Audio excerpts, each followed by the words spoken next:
नमस्कार, मी प्रतीक्षा, DNA मराठीमध्ये आपलं स्वागत। हा माझा धर्म आहे।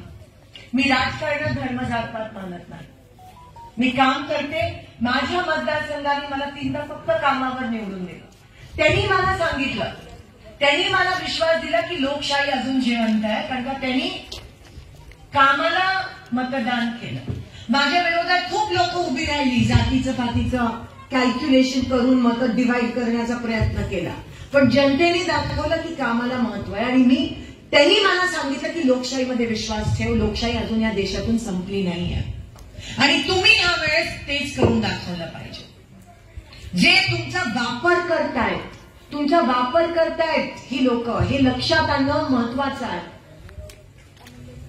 तुमची दिशाभूल करण्याचा प्रयत्न करतायत। म्हणजे एकीकडे शेतकरी उपाशी मरतोय बिचारा, दुसरीकडे त्या विधवा महिलेला डूल नाहीये, युवकाला नोकरी नाहीये, आणि तुम्हाला ह्या सगळ्या गोष्टी कशा सुचतात? मग बरोबर आहे का नाही? पटतंय का नाही तुम्हाला?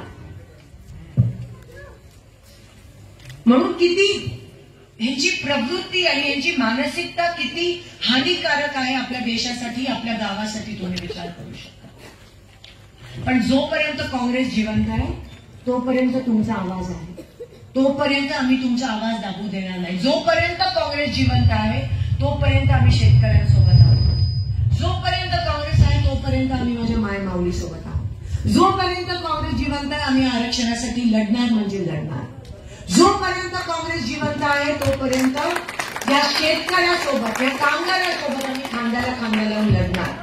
काँग्रेस जिवंत आहे, काँग्रेस अभी जिंदा है आणि आम्ही तुमच्या सोबत आहोत। मी लढणार,